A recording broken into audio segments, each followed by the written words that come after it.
Hello and welcome to Midlife Humor Gurus. I'm Sue. And I'm Jen. We did it. We did it. See, we have to go for the little wins. We finally, after this is our 17th or 18th episode, we finally got the intro figured out. We did. You said it seamlessly, my doll. Good job. Thank you. Right back at you. You did very good with your name too. Yay. Thank you. Thank you. No, it was a lot of effort. It was a lot of effort. Who's a good girl?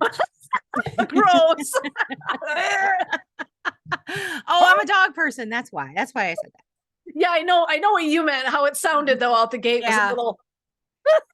Yeah, precursor, dog person. So yes, that's where I'm at. So today we are talking about self-care. Dun dun dun. Dun dun dun. Now we all know that means you get a day at the salon and you go and you tan, and then maybe you get a massage and you get a manicure and you go, oh wait. No, those are all wonderful things. But that's not what we mean. That is not what we mean. Right. Yep.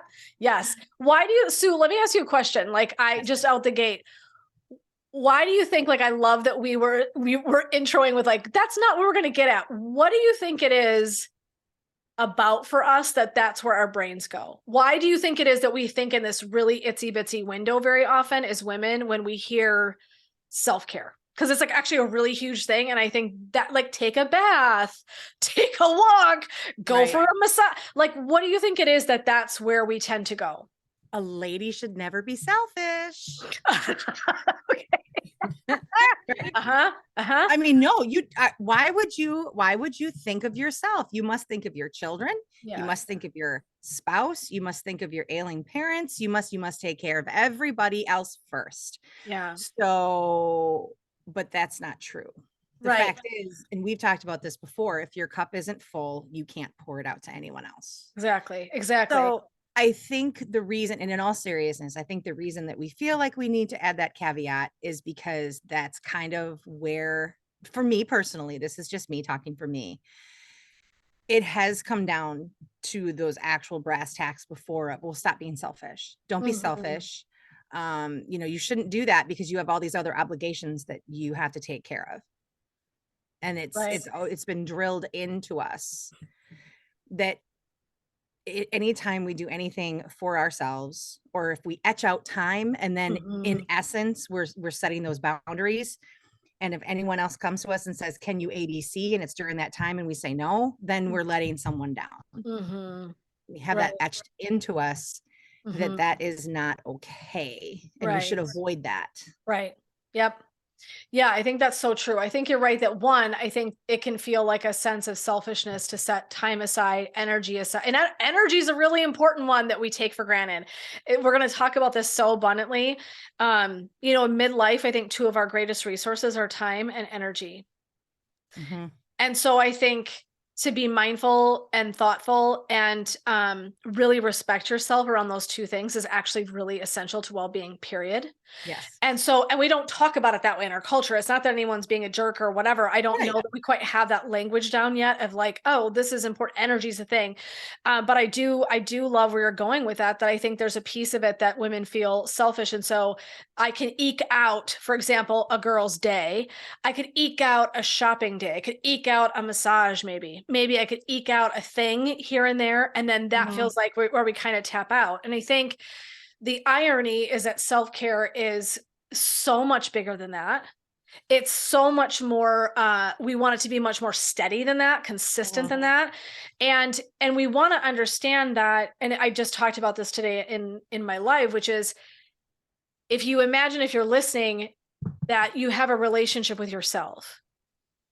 So in your relationship with yourself, it's very easy if I said to you, what would you do to take care of your Ziggy? You would say, I would get up in the morning, take him outside to go potty, take him for a walk, make sure he's got good food, take him to the vet. You could list for me. And if I said to you, what things would you need to do for you? You'd take the time, you list them for me, but there might be like a, oops, like a falter, like a, oh yeah. Oh, well, I want to take some quiet time in the morning and I make my coffee but we instantaneously slide right into that space of nurturing and giving, which is wonderful. And then we sort of can forget that actually if you want to think about it this way, you're always sitting across the table from yourself. Mhm. And so can you not just commit to your partner, your husband, your wife, I don't care who you're married to or if you're in a relationship, your Mhm. children, your business, your position and career, whatever that looks like. Can you shift out of that space and give yourself the same respect, regard, and commitment that you would something else that's really important to you? And I just see that women are so good at elevating, lifting, loving, nurturing other people and places and spaces in their lives, but we're not necessarily as keen at looking at ourselves and like, am I committing to myself and showing up the way that I need for myself? And Mhm. that sort of leans into that. The terminology just kicks my ass every time. Self-care, self-love, selfish, self-centered. I mean, I Yes. right, because they're just languagey pieces that we've Yeah. all been exposed to over a gazillion years. And oh God, they're so annoying. And they're so annoying to me because they don't, number one, they don't ever feel like they really harness the wholeness of it, number one. And two, we actually use them bass backwards. We actually don't, I don't think use them effectively at all. I think we've actually screwed up the language that we use. But we'll come back to that. I want to hear from you. When you hear self-care, what do you think of? I didn't tell her I was going to ask her any questions either, by the way. You're welcome, everybody. So the deer in the headlight look should Yeah, not be a yeah. shock right now. No, you're good. You Okay. come on. You've always got something to say. I know you've got something to offer. What do you think about when you say, well, what do you think about, when I know that when given a moment, you're going to like, yeah, okay. So like, what does self-care mean to you? It really to me is because so I'm an introvert. And I think I've talked about this before. In essence, anytime, or I should say, whenever it is that I mention that I'm an introvert, people laugh at me because of the nature of what I do. What I do for a living, the multitude of things that I have done for a living. And I'm always front and center. I do stage work. I have done theater and the whole 9 yards. And Right. everybody's like, no, you're not. You're an extrovert. No, no, no, no, no, no. What I say is I'm an introvert because I need to be by myself. Yep. I strive to spend time by myself so that I can watch that gauge go from empty to full because that's what I need in order to have Yes. the energy it takes Yep. to be around other people because people deplete me of my energy. Mm-hmm. So self-care to me is alone time. Sure. I love that. And it has nothing to do with my partner. We Right. spend a lot of time together and we do very well in that regard. Mm-hmm. But the first thing in the morning, he sleeps in. I love getting up and going in another room and just even if I'm doing nothing, it's just me. Yes. And it's not doing nothing. I do very well throughout my day. If I can journal and do some meditation and try to get Ziggy out for a walk when the sun comes up so I can walk him during the sunrise because that's always very energetic for me. Mm-hmm. So if I can get all that stuff done, the problem that I do run into sometimes is I got to do this. I got to get it done. I got to do this. I got to do this. So I try not to see it as an obligation. As a task. Yeah. Yeah, because Right. otherwise it's just one more thing you're checking off your list and then I don't feel like you're getting Exactly. anything from it. Right. Right. So, Right. and that's I have my alarm set for very early every day. And I said I went to a movie with my friend a couple of weeks ago and I mentioned something about that to her about early mornings. And she said, why do you get up so early? And I said, so I can be alone, just Mm-hmm. by myself. Mm-hmm. So, and it's more so a service to everybody else because if I can get that alone time by myself, then Yeah. I'm not cranky, I'm not grumpy, I'm not short tempered. Yep. I'm just even keel because I took the time that it takes in order to get me to a space where I can just embrace whatever it is that comes at me. I love that. And I think what you said that's really beautiful is self-care to me then is almost anything that charges your batteries, right? Yeah, that's So yeah. so think about this is and I love what you said that you went see I knew you were going to have something brilliant to say about the introvert extrovert thing is that the extrovert would be like sign me up for a social event to recharge their batteries because that would feel like a form of self-care. And this is Correct. where that self-awareness is huge, because if you don't know yourself well enough to know what helps you charge your batteries, you're going to get stuck. You're probably going to Mhm. do some things that maybe don't suit who you are. Midlife, I think most women have some sense of like, where you land and what's going to charge your batteries. But that's what I would say to you if you're listening today is, if you're thinking about self-care, really imagine for yourself the things that like light you up, elevate you, feel like they put something back in, like a bank deposit or like a recharging of the batteries. I think that that's so huge. So Mhm. I love that you went there. And I love the idea of it being something that's going to charge your batteries. And so we have a friend, Lori, from high school, who's Yes. recently taken to doing comedic stand-up. Stand up. Yes. How Freaking cool love is her. that? Anyway, so cool. I know. You did it once too, which is so cool. Anyway, I like admire anyone that gets up in front of a group like that and can like, spout off jokes. Good for you. It's not easy. Everyone thinks Oh, it's oh hard. no. It Oh, is I do super not have hard. I don't have any delusion that that is some easy thing. I'm so inspired. And I would tell you that I'm willing to bet if you asked her, she would say she's an introvert. So I think what's very Yes. interesting knowing her is I'm totally guessing. So Lori, if I'm saying this wrong, please forgive in advance, but I'm thinking she would say she's also an introvert. And so that the fact that she can go do something so fun and vital and vibrant and brave, you might look and be like, oh, she clearly recharges by, no, I'm willing to bet that she goes, does it, has a great time, and then is like, goes home and is like, like needs to Mhm. like recharge, reboot, relax. Like that's just kind of how she is. And I think it can be, like you said, deceptive if people are like, I'm outgoing too. Some people think outgoing equals extrovert. Correct. They do not. They do Correct. not. So unfortunately, you and I both recharge the same way. I almost wish I did recharge differently because it would have made for a good conversation. But I'm the same as you. I love my people. By the end of my holiday break, let me say this. By the end of my holiday break, I was like, I love you people. Please go back to do your things. I was like, please, Jesus, go back to do your work and your school. I love you. Namaste. I was like, Mhm. I love you Yeah, guys. but And I'm bye-bye. so tapped, like, because it's incessant people being around. Like, it's not like, oh, intermittent. It's like incessant. And by the end, I'm just like, oh my God, I can't wait for you people to be gone for a little while. Like, I can't even stand it. So you and I recharge the same way. But I have known people. I have a sister who's very extroverted. I know she thrives in that energy. That's Yep. like not my space, but that's her space. Like she will come alive, right? Mhm. And so I think it's neat to just consider for yourself, not just introvert, extrovert, but what are the things that really light you up? Yep. Right? Where is it that it's kind of putting things back?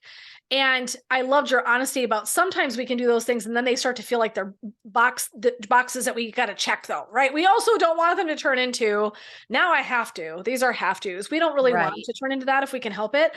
I do think it's good to be self-aware around it, but we don't want it to have to be tasky because that kind of sucks. It can steal some of the joy out of it. Mhm. But I love that start of like, what is self-care? So yeah, my self-care, probably similar meditation. I love chanting music. I love singing, where you are voice. You? I never knew that I know, about right? you. I know. Yep. So I love singing. Don't make that face at me. So you start that face. No, I love singing. And so for me, like there are different pieces that I like. I'm really happy when I'm driving in the car. I love driving by myself. I love Mhm. just having like quiet time in the car, to think, process. Being with animals, being in nature is a huge one for me. That's a huge recharger. So like I know that I can do anything outside and pretty much that's always going to help put some things back in. Love that. I am the fool that will go out and make sure I look at the full moon when it's really beautiful. If there's some beautiful cosmic event, I'm out in my front yard like a big dope. And storms. I love summer storms. Like I will go out and watch. I just any of that is really beautiful to me. So but again, it can be for some people, it's creating, for some people, it's sitting in front of a canvas or making mala beads or bracelets, or it could be even the act of doing something that feels meditative to you. For example, maybe there's a hairstylist and they get in the zone when they're doing that. They actually do feel like really in the zone, and it's not just work and it's not just a box. Runners talk about runner highs. That's not meditation sitting on a mat, but who says that that's not a form of meditation for those people? They're right. So I think that it's really important that we just keep a really wide idea about what self-care items go in, right? That some of us with self-care would be like working out, some of us would be like yoga, some of us would be like, that's the last thing on my list that I would think of for self-care that I would enjoy. I might do it because I think it's necessary, but there are people that love what they do. My brother-in-law is an avid runner. So like, I just think it's really powerful to begin to expand what self-care looks like. And also I think it's so action oriented, which I think is really interesting. So I think on one hand, we talk meditation, slowing down, stillness, quiet prayer for some people, right? Mhm. I also think that the actions associated with self-care are huge. For example, boundary setting. And so I think Yes. in order to protect, love, and honor our self-care, that commitment to ourselves also looks a lot like we're going to have to set boundaries, and people are not always going to understand what we need and where we're going. And so there's kind of action sometimes associated with giving ourselves the space to have self-care. Yes. Um, Which means if you don't have anything planned, so for example, I I know where you're have going. I love it. I have something at this time, Yes. and then 6 hours later I have something at this time. Yes. So when you ask me if I'm available, the answer is no. Mm-hmm. Yeah, but you could, between those two things, you could, no, no, no, no, no. I'm going to stop you right there, Yeah, because just because I have 5 minutes free doesn't mean that I owe it to you. exactly. It Exactly. doesn't mean that I don't have plans with it. And if those plans are absolutely nothing, Right. then that's my prerogative. Yeah, it took me a really, really like embarrassingly long time to get to that. I mean, really, it did because Chloe was in school, so there's school activities, and then there's like sporting events activities, and so there's all of these parts of your world that want a piece of you. Yeah. In the not sexy way that I made that sound, but like, Oh, right. I know what you mean. Yeah. yeah, right. Like, so it's you have a friend group, and you've got family members, and then you've got work, and you've got maybe kids, maybe you're juggling that, sporting events, activities, hobbies. So it feels like sometimes people are coming at you and like, hey, I need you to do this thing. Hey, I could really use some help with this. Hey, I could. And I think it took me so long to be okay saying, you know what, for example, this is one, and this is one of my big ones that I'll share that I just know people sometimes are like, is I'm like, yeah, I have nothing scheduled on Fridays. They're like, sweet, let's do some work on Fridays. I'm like, no. It is rare. I mean, something has to be on fire for me to schedule something on Fridays. Why is that? Because Friday, I roll out of bed in my effing sweatpants, I get myself coffee, and I do my meditation, and I work when I fucking feel like it. Yep. Yeah. And I create some of my best shit on Fridays because I'm not disrupted. I'm not appointmenting. I'm not running stuff. I'm like, nope. Friday's my day where I get to be in my head with my content in creation mode. It's one of my favorite days of the week because it's just so fluid and easy. There's no expectations. I'm not required to be at meetings. And when I'm in it, I love those things. So Monday through Thursday, I am here for my meetings, my network calls, I'll do all that. But by Friday, I'm like, no, ma'am. There's no one at the end. So I cherish Friday work days because of that system. And it took me a long time to carve that out. And people be like, oh, are you sure you can't just get, no. I'm like, no Fridays. I'm sorry. No Fridays. So I think that is really something that though I had to really work hard to lean into that, because the easy thing is to appease everyone. And when someone's like, what do you mean you don't have, you're all day Friday? Yep, I've got all fucking day Friday. That's on purpose. That's for me. That's my self-care day. I'm sorry. And you just raise a very good point too. Why do people get all up in arms about that? I guess I've never understood that either. Why are you mad at me because I have plans with myself and I'm not going to break them? Yeah. Why are you so here's a scenario for you. You've asked me to do it and I've said no. And then you've pushed and you've pushed and you've pushed. Now, if I say yes, the only reason I'm saying yes is so you won't be mad at me. Is that the kind of get together you want? And is that the energy that you want in our, yes, exactly. I'm here and I'm begrudgingly spending time with you because you wore me down. Right. What fun. Right. No, exactly. And you know what I will say is I think very commonly, and this leads me to a conversation about travel that I've had with some friends, which is super interesting to me, which we'll get to in a sec. I do think that sometimes people are, there's like a wound inside of us that's like, how come you can do that? I don't do that. I don't often think that women do I that to get be that. assholes. I think women are like, what do you like? What? I don't take a day for myself. Like, you know, I'm like, I get it because if you're not in that place you're practicing, if you had said something to me 3, 4, 5 years ago, I probably been like, what? What do you mean that you've got a fucking day Friday? Like, what do you mean? I don't know that I wouldn't have had some sort of reaction. I think part of it is that internal awareness. That's like a whoop, whoop. Wait a minute, bitch. Wait, what aren't you and smoking that I'm not? Because that sounds good. I want a whole effing day to myself. I think there is this part of our souls that get a little bit jostled. Like, wait, what do you mean? And I think if we're not familiar with that notion of committing to yourself in such a way, I Mhm. think it's like it almost like it not offends, but it offends. It's like, wait a minute. And I think it's that Right. you internally go inward and go, shit, I don't do that. How come I don't do that? So Right. I very commonly think that's actually what it is. And interestingly, this was really great. So I had a friend a conversation. This has been a couple years ago now. So I started doing sister trips years ago. So my sister was turning 50, and this was the first one that started it. And then we were like, on all the big years, we're all going to travel for our sisters, which was so boneheaded because what we didn't put together the math was that we all back to back, like 3 years in a row had bang, bang, bang, bang. So then all of our trips were, it was silly.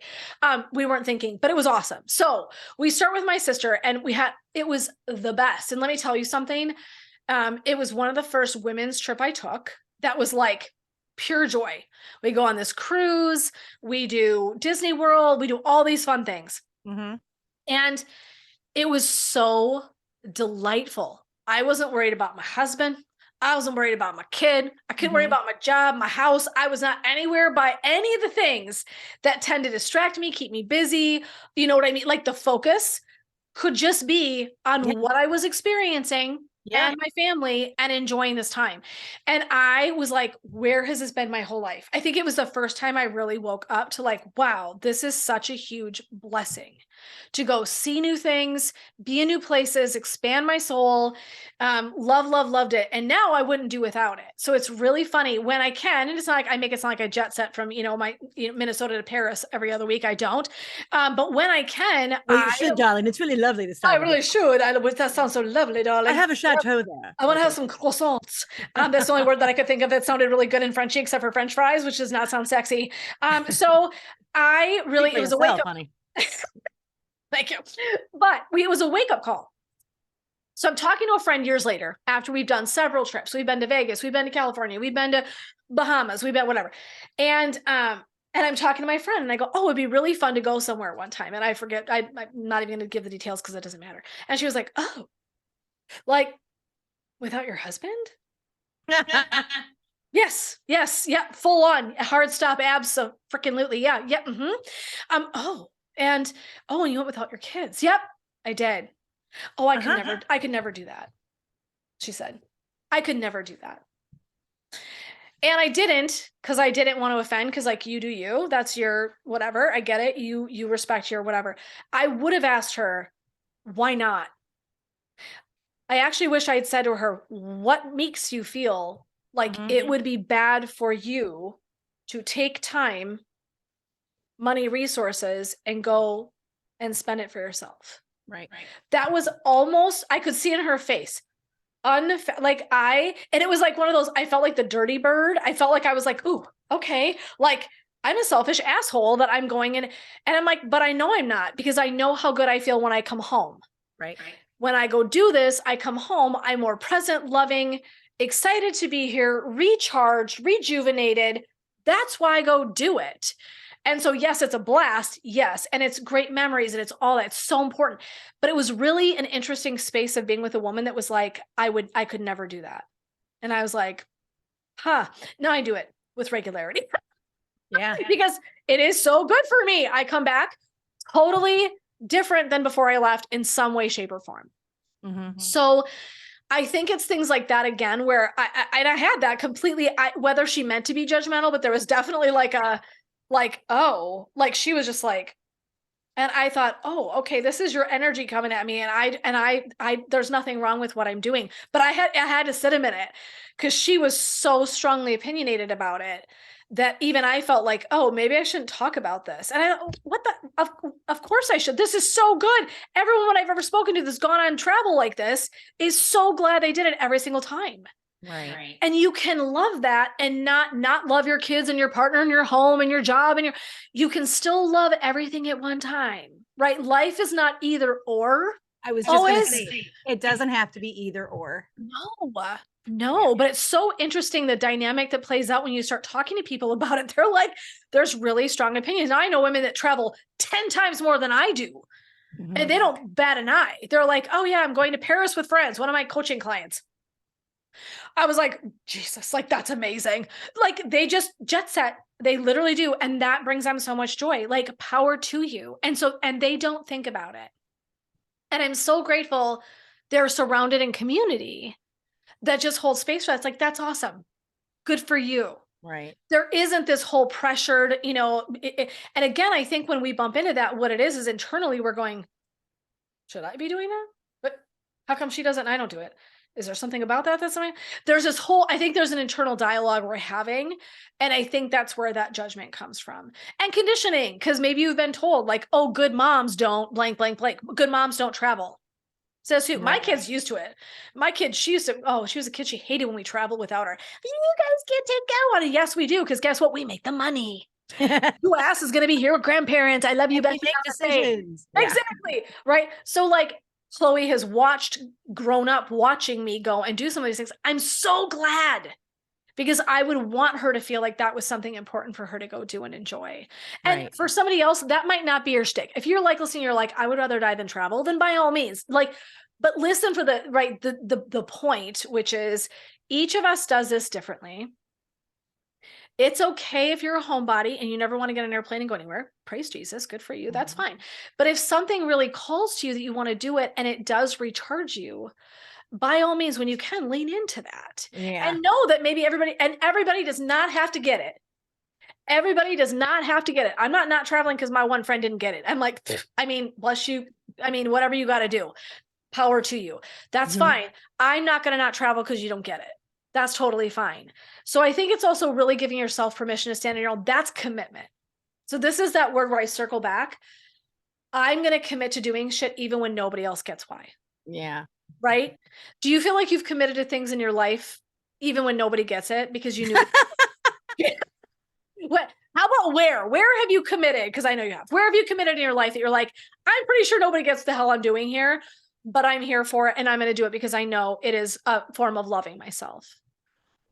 Well, the biggest thing that I can think of, and I mean, it's big. Do you really want me to touch on it? I can touch on it. It's big. I Wait, mean, I know that sounds. that was 10 seconds of something that sounded completely dirty but wasn't meant to be. If we were to take that soundbite, We would get all sorts of attention is what would happen. Okay. All right. Yes, of course. Now we've touched on this big thing. Please, by all means, tell us yes, of course, go there. so when you mentioned that, nobody else has to get it or whatever, I actually, it's been over 18 years now. I had my son and I gave him up for adoption.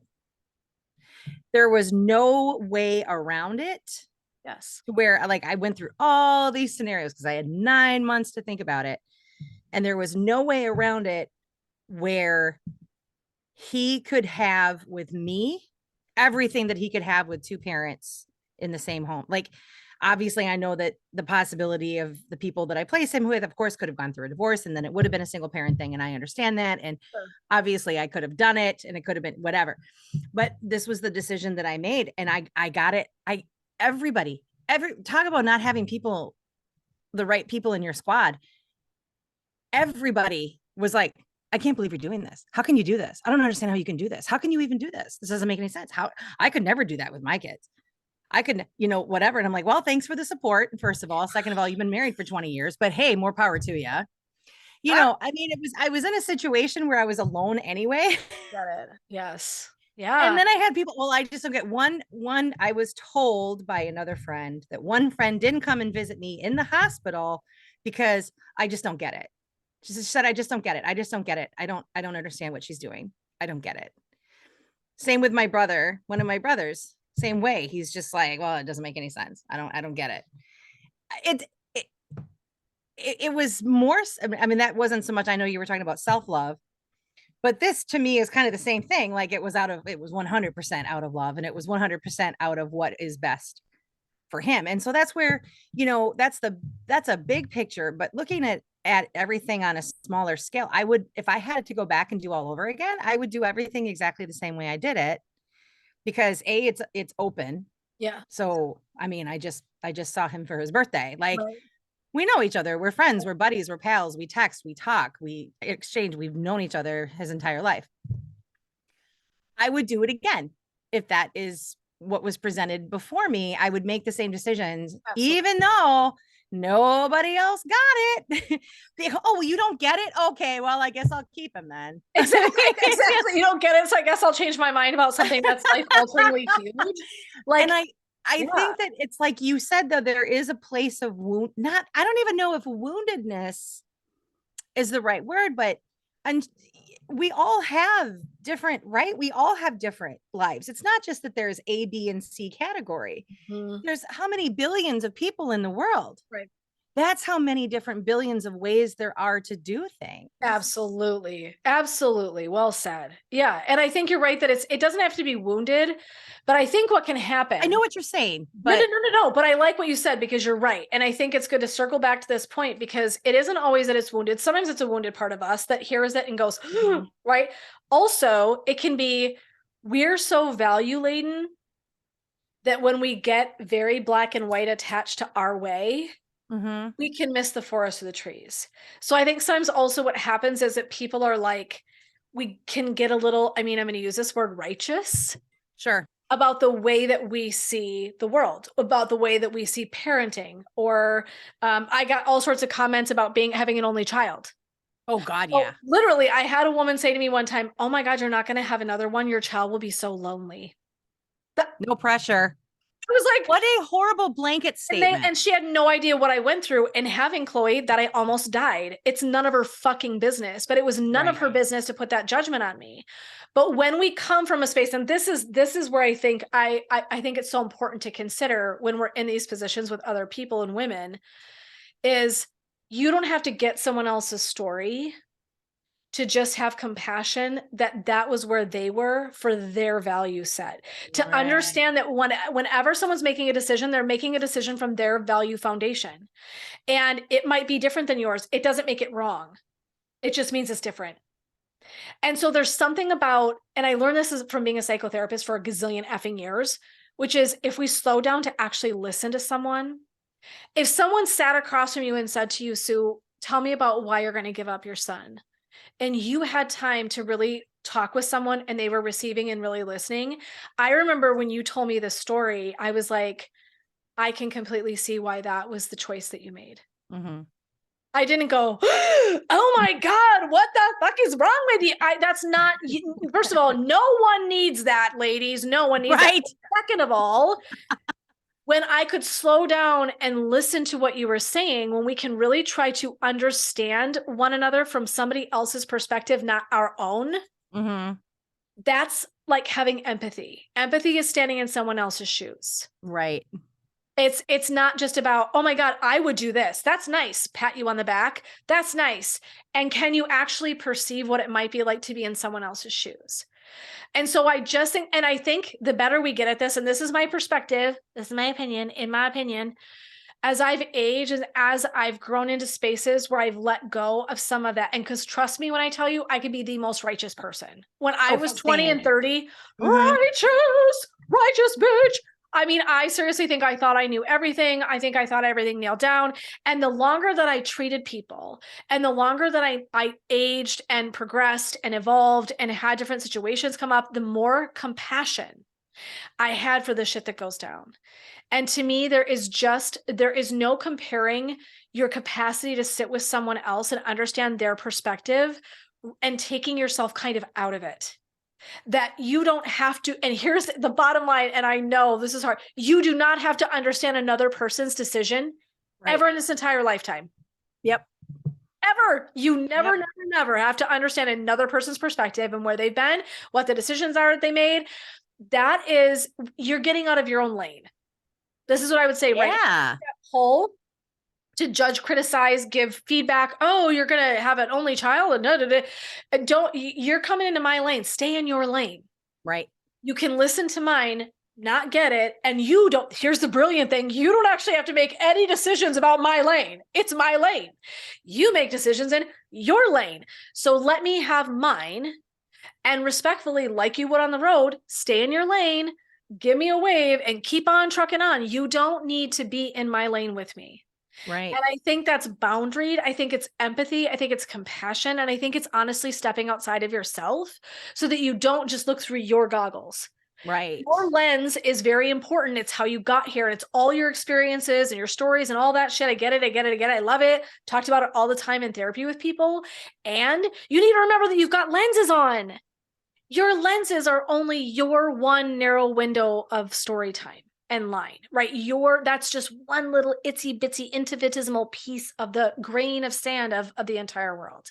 Right. So it's just really like adopting a different idea that when someone's been somewhere that you don't understand, how about just trying to understand it? Right? You don't have to say you do it. You don't have to, that's not what it's about. It's like, just, can I understand why you would do that? That was right for you? Or Go ahead. just accept the fact that you can't and nothing's changed. And It that's doesn't okay. affect your life. There's no Exactly. impact on your life. I, Precisely. I've often wondered that too about so many different things. Like there are some things I've heard people say, and they're just like, "Oh, we were talking about self care. Like, well, why would you do that? How can you? I can't meditate. I can't meditate. I can't stay still for that long. I can't this. I can't that. I can't the other." And I'm like, "Oh, okay, okay, I get it. You don't have to be mad at me or like come Yeah, at me because I can, right. and I won't come at you because you can't." See, That's exactly it. these are mutually exclusive things. Yes. So it's okay that you can't. It's Right. okay that I can. We can Yep. still coexist. Can I get you a coffee? We can even still be Right? friends. I mean, isn't We can that still be crazy? friends. Right. Right. And I think it's really about practicing. Honestly, I know this is going to sound so woo. It's like loving kindness. Like, I can be in the same sphere as you and not Mm-hmm. get you, and that's okay. I don't have to understand it. I don't have to make that decision for you. And we can still completely coexist. And it's this really beautiful gray area of life. And I Mm-hmm. actually think that 95% of life happens in that space. And only 5%, which is really like life and death, is really kind of like hard line in the sand. Most of it is in this beautiful space. And if we can open up to be receptive to that, the exchanges that we have with people are so much greater and broader. And for me, I learn so much more because I'm not in my head trying to justify or be righteous indignation because I am, oh, actually I can just be fully present energetically because it's not my Mm-hmm. job. It's not my Yeah. time, right? And here's where commitment comes into this. Commitment is, you don't meditate, I do. I'm going to keep meditating. Yeah. I have a child I'm giving up for adoption. You can get or not get it. I'm committing to myself and my journey because I trust and know and love and honor myself to continue to have this decision even when you don't get it. Right. That's what I'm talking about in terms of commitment. It's knowing your journey and trusting that alignment. Trusting is so important. Trusting your alignment. I feel it in my bones that this is the right thing for me, and listening. And no Mm-hmm. matter what someone has to say, no matter what someone's opinion is or what they throw on top of you about it, you're like, this is still the same solution. Right. Well, and I do have one friend. I should give credit where credit is due. I have one friend who I haven't seen now in quite some time, but at the time, I believe we worked together, and she had a couple kids. So I actually ran into her after my son was born, and I was going with his parents to a doctor's appointment. We were walking in the clinic, and this friend was walking out, and she saw me, and then she saw my son, she saw my parents, and she's like all tears, super emotional. She's like, "Oh my God, it's so good to see you," blah, blah, blah. She shared with me that day. Now, this was after all was said and done. Everything was done. He's Yes. settled in. They're now parents. He's theirs. It's. Right. But she said to me that day, she said, "I saved every single one of my baby things, boy and girl." She had boy, girl clothes, boy, girl, everything. These kids wanted for nothing, believe me. Mhm. But she said, I saved everything just in case you changed your mind. But she never told me that. She never put something in my path Right. that would maybe think that, oh, maybe it would be easier since I have a crib, or it would be easier since I have a changing Right. table. Like, Right. because the money aspect was part of it, Right. Right. but it wasn't 100% of it. I get And that. so the fact that she held back and didn't say anything, but she still did that for me, So I will sweet. never, ever, ever forget that, So sweet. because she didn't contribute to my decision, but she would have been there with this huge safety net How if sweet. that is where I would have landed. That's such a beautiful example of how we can show up to respect someone's commitment to themselves. Hmm. Really, truly, like, to me, that's so beautiful that your form of self-care and self-love was to make that decision, Hmm. and that someone else could show up and really fully honor that and not lean into that in any way except for, like, "I'm back Yeah. here if you need me, I'm a safety net, but I'm not gonna put my shit onto you." That was someone respecting your boundaries, was Hmm. what that really was. Yeah. That was someone who was like, "I see your boundaries there and I respect them, and I'm not gonna cross a line." And I'm Right. like, if only, Hmm. if we could just do more of that, if we could bottle that up, I feel like our society would feel a whole lot different. But I love that's such a beautiful example. So let's dive into, okay, so self-love. So okay, so self-care, self-love, self-centered, selfish. Ooh, okay. So is there any one of those words? Because I could talk all day, every day about all them. So let's pick one. I just know that I have strong opinions about some of them. Does one of those really wind your crank from like a, it feels like meaty to you, like self-love, selfish, self-centered? Is there First of one of all, I'm just going to say it because apparently I'm still stuck in the mode of being a 12-year-old. Self-love to me just sounds like something completely different. sounds like an action that you take for your Not gonna lie, if I were to use that phrase, I'd have to be very careful who I'm with before I throw it out there, because otherwise it just sounds like It sure enough does. It sure says, it sure sounds dirty. time with you and your friends from Pure Romance. I'm yep, yep.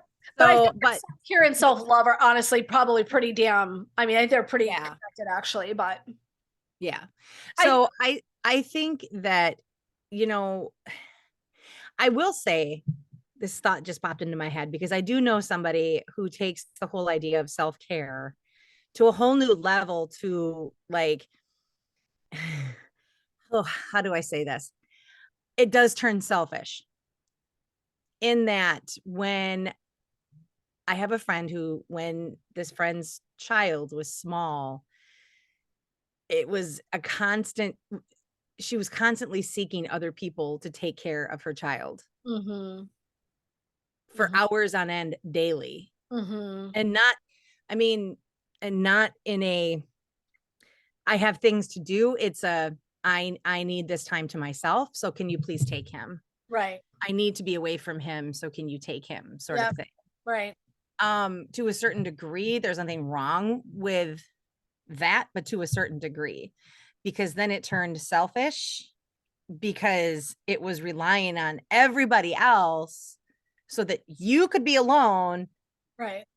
and now we have to take care of your child. So Right. I think that it can look Mhm. like a way to kind of usurp your responsibilities of life, Yeah. but I don't think, for the most part, everyone else that I know has never really gone to that extreme. I think that's pretty extreme, and I'm with you, and I think when we're talking to midlife women that, and I think you would agree with this too, but please correct me if I'm wrong, that I think 99% of us struggle more the opposite direction. Is that we Absolutely. would struggle more to say, I need this time for myself and carve it out, Yep. where there's going to be a few outliers. And my speculation is that when you're talking about outliers, you're looking at something from a perspective that this is my opinion. So, like in psychotherapy, it was like how much or how little is something affecting you, and that was always Mhm. how I deemed whether something was really kind of like, well, that's not fair. I was gonna say diagnosable because that's too short and That's sweet for clinical. diagnostic. Okay, criteria.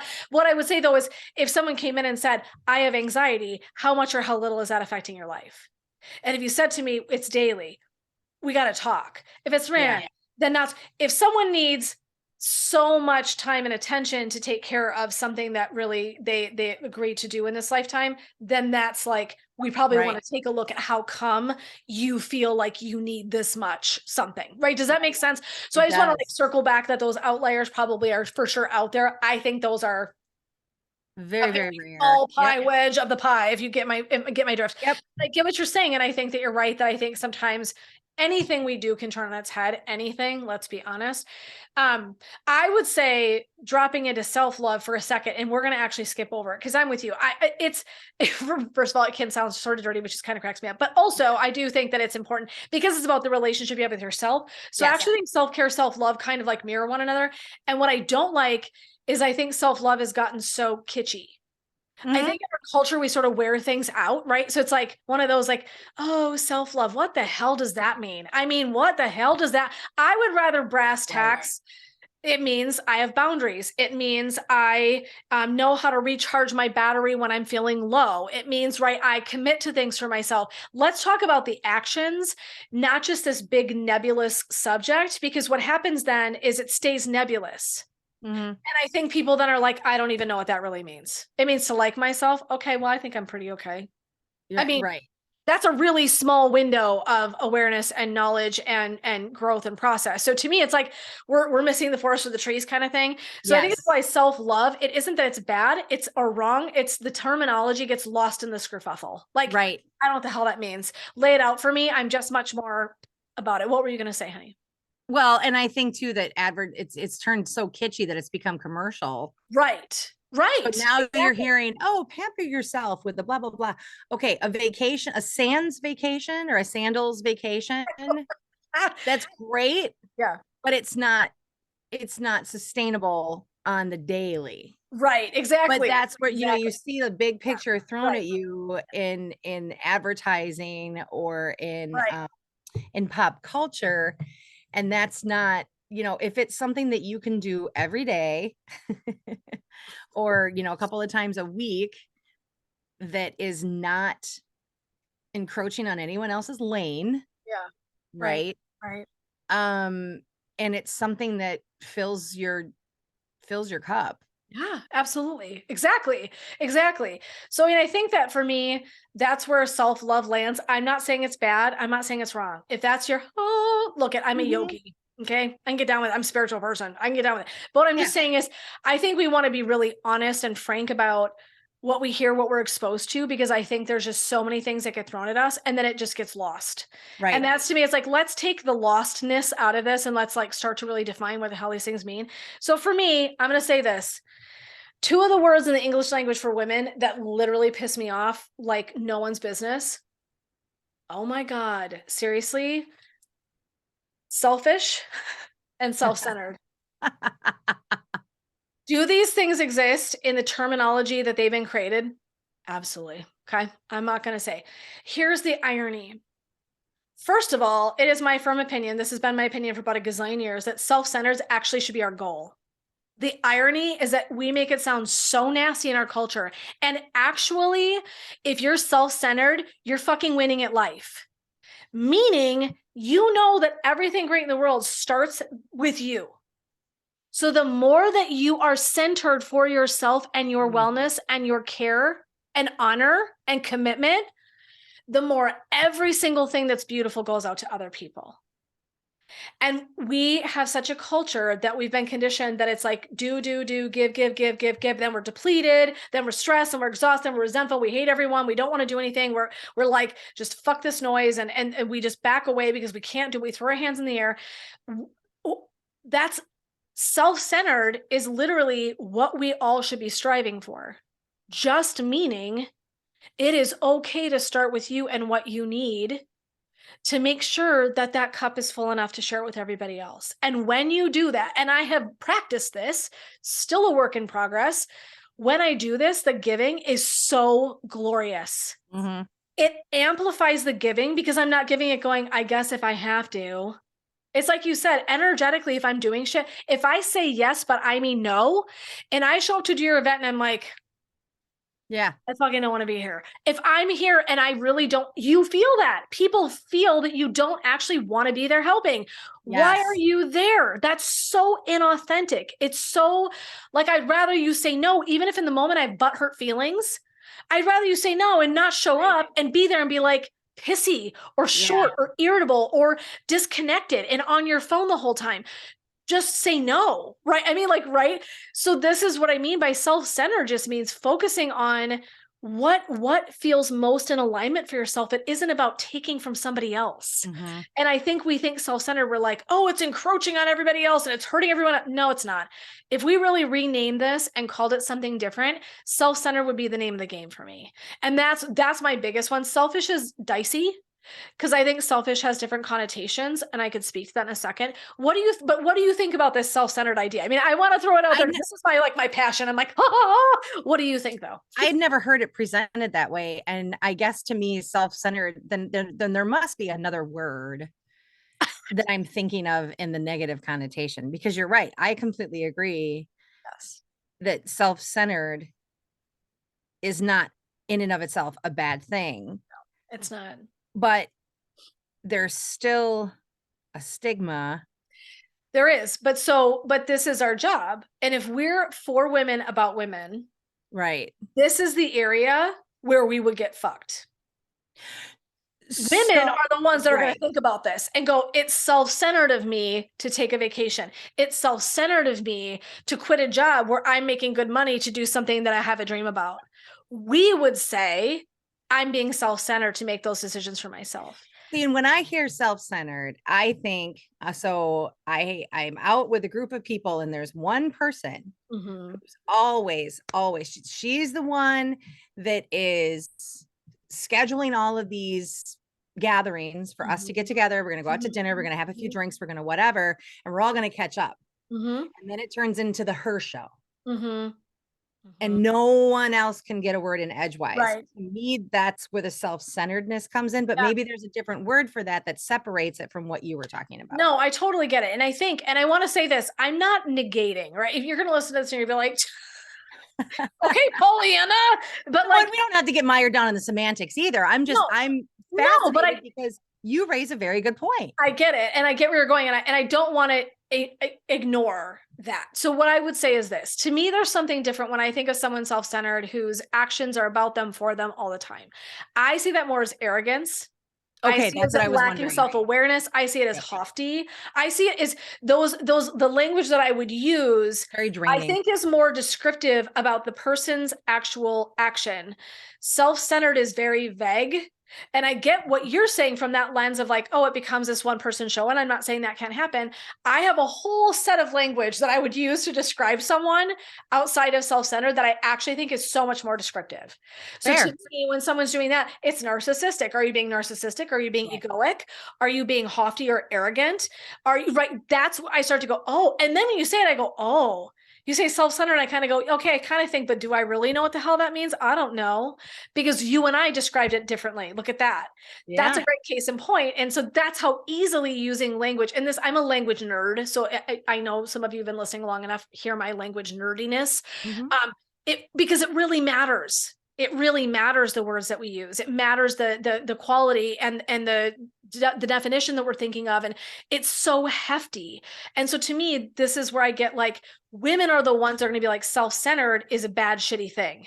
We're the Right. ones that already feel, when we go to take care of ourselves, love, honor, respect, and commit to ourselves, we already feel like a bunch of dicks, as useless as a bag of dicks. Actually, that's how useless we feel. So this is why I'm like, I want to shake that up, because I just think that's so like, oh, screwing the head.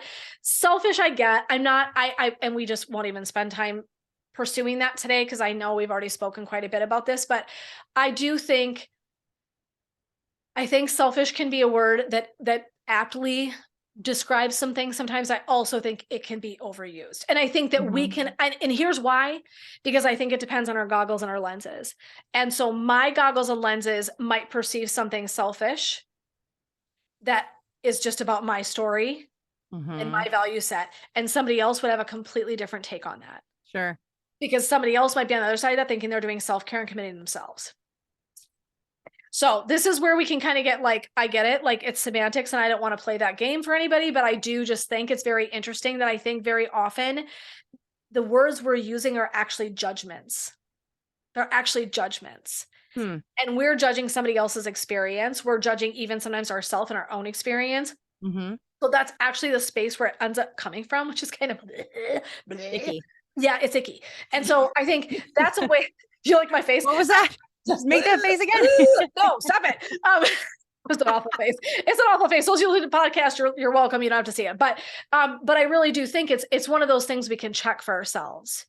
So again, right, if this is a self-check, I can go, okay, if I think something's selfish, is that coming from a lens that I have? Is that a story that I have? And so that's a way to kind of check in and say, am I just criticizing, judging you without really fully understanding the story? Does that help me? How is this working for me to have this impression of you or your actions? Mostly judging anybody all the time is not helpful. I'm be honest, like 99.99999% of the time does not help anybody ever. No, never. But I think it's a really solid question to kind of circle back to. So is it charging my batteries for self-care, right? So is it charging my batteries in that self-care? Can I commit to myself and love myself and stand by it even when nobody else gets it? Because that's really important by midlife. I hope you're like, fuck this noise and you're ready to just be, I don't care if you get it or not. Right. So, and then is it judgment? Is it coming from a place of judgment that you have a story around it? And that doesn't even make you bad. Just check yourself for your stories because we've all got them. And if that's what's rising to the top, you just want to check in with that. Is this helping me? Right. How do I feel about that? Do I feel righteous? Because I can be like, wow, I wouldn't do what you did. Like, oh, if that's, is that where you're coming from? And then just check yourself. And it's not you have to berate yourself. Like, oh shit. Okay. I see what I did there. I slid right into my old stories. I slid into my conditioning. I slid into my own trauma or my own being triggered by something or activated emotionally. Can you just check yourself in that, right? This is a time of life we've lived enough that I would hope we could slow the roll and kind of take a look at some of these things and just ask ourselves those questions. But other thoughts or things that you have for suggestions, sweetheart, around self-care, like, do you have any other takeaways that you would want to leave our listeners with that you think are important? No. Just, period. End of sentence. Thank you for sharing. Mic drop. I'm good. He's like, no, I'm good. There was something I was going to say and I should have written it down, but I don't have a pen. Oh, thank you. I'll borrow yours. Yeah. Oh, wait, I lied. I do have a pen. It's a cat with yarn, by the way. Of course it is. Of course. Why wouldn't it be? But now I can't think of it. So it must not have been too important. So, but I am loving your like putting a different scope on self-centered. Good. Because it takes away the ugliness of it. That's just it. That's what I think I'm passionate about doing is taking spaces, places, language, journeys that we've been exposed to that have really, it's cornered women. And I feel like so many of us are cornered and we're still in those boxes and we're trying to break out. And it's like, if I can do anything to get a woman to think, see, experience something differently outside the lens they're using, like I'm here for that because I think we all need it. I mean, I can't tell how many times someone has proposed something to me that I'm like, that is a game changer. I had never thought about it from that lens. I wish I'd had that lens 20 years ago. To me, we just want to keep having this stuff in front of us and processing about it to continue to digest the spots and places that we feel like we get stuck because it's redoable and it's flexible and we can make it work for us in a different way. And I feel like that's really what I want to just encourage and empower women to do is like, you don't have to live with the same old freaking stories we've been told for a gazillion years. I'm almost 50. I'm the old stories, the old shit I've been told does not freaking work for me. And I don't want to live in it. So I'm like here for any elevating, and I'm here with a little basket hold for your foot to give you that like boost up because every single one of us needs it. And so if we can think of something different, I'm freaking here for that. So I'm glad that was a new lens. So, well, awesome. Well, we will definitely be back, my dear friends. This was a joy as always. So I just adore you and love your soul. And I love you. Conversations. And so I'm looking forward to the next one. But that's kind of all we have for today, unless Sue, there's anything you've got. I got nothing. Okay. So the silence, like, okay, that means that we're ready to close. So anyway, thanks everyone for listening. We are so grateful. If you don't mind, like liking, subscribing, we love to have that. We love engagement. You're always welcome to ask questions, post comments. Share. Please share it out. We are really trying to reach as many women women as possible. We Sharing is really caring. Caring is caring. We really want this to be out in the world so that people are having conversations, even if you don't agree with us, even if you're pissed off, but we prompt a conversation. Like, I'm completely here for that. I know that Sue is. We just want to make sure that we're all evolving and elevating. And sometimes it's even having conversations that make us uncomfortable, put us outside of our space and comfort zone. Totally here for that. So please share it out. We are always grateful. We really receive that. And we love questions, comments. And we will see you next time, you guys. So thanks so much for being with us. And we will plan on seeing you next time. Thank you. Take Bye-bye. care, everybody.